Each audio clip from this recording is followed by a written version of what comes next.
coming up on Starting Line. There's always going to be a mother and always a father of a child. And whether they're together or not, we need to look at policy that really lifts that up. This week we learn about Representative Sondra Erickson's proposal that she hopes will make a difference for fathers and families. That's coming up on Starting Line.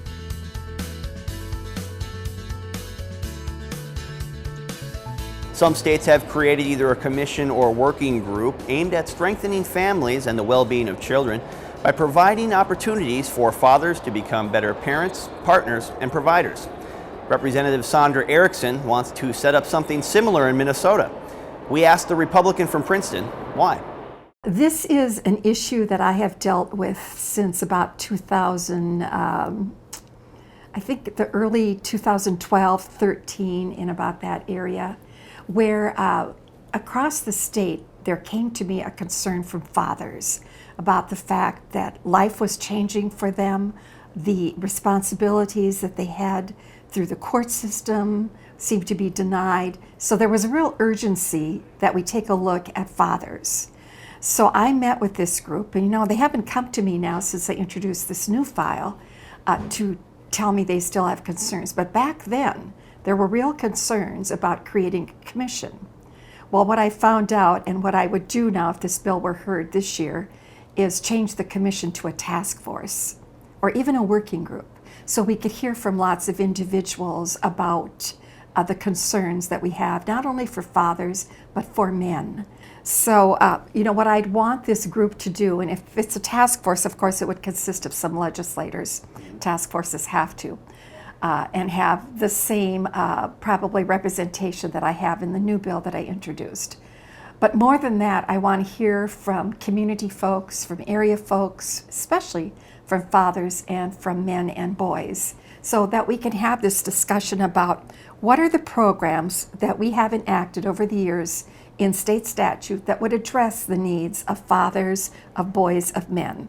Are we negligent in that respect? But let's find out, first of all, what we have for programs, and let's evaluate them. Let's have a really vibrant discussion about the ups and downs of what we've provided in state policy, because we sometimes go astray from looking at the entire family, and this is a family issue.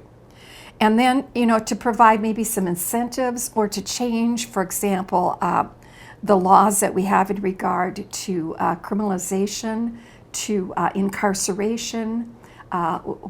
We know that we have probably a disparity among our races, so that we might have more incarcerated in one particular race or culture or group than another. I want to have a good discussion about that, and then to make recommendations for how we change policy or enact new policy. And I think having a task force is going to be more productive for us, because commissions do cost the state, and that would be a new funding source. That would be an obligation that we would have as legislators to provide for. And so I think, first of all, have this discussion. In Ohio, last year, they did begin a commission on fatherhood. That's what kind of resurrected my interest again in doing this. And so when I had the bill drafted, I did tell the reviser, I want to look at Representative McLean's bill that he had. And so the bill actually is patterned after that. But for Minnesota at this point, it becomes too costly, and I think in Ohio they have an easier time creating commissions. That's not so likable in Minnesota. We tend to avoid commissions because it's another funding source. But what I like about Representative McLean's bill is that it really interconnects our state agencies and our community programs, and so that's something that I would like to have discussed in a working group or a task force, as I mentioned, would be the way I would amend the bill if it were to come before a committee for a hearing. And your bill's been referred to the House Judiciary Division, coming up on the committee deadlines. They're approaching here. What are your hopes for this proposal in 2020? And maybe is this something maybe that you're just kind of laying the groundwork for the future? I'm glad you said that, Chris, because I am laying the groundwork. I was quite sure I wouldn't get a hearing this year.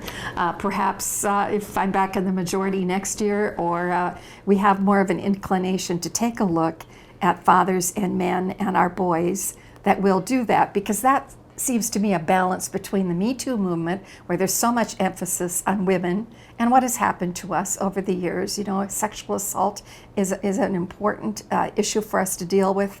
But then again, you know, the responsibility of men and fathers. And I am very concerned that as we set state policy in education, that we are not enacting policy that's not going to provide for building character and respect between men and women, boys and girls.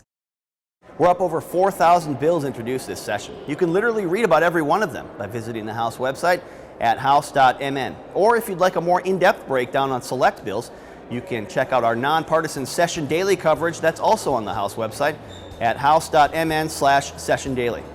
Thanks for watching The Starting Line.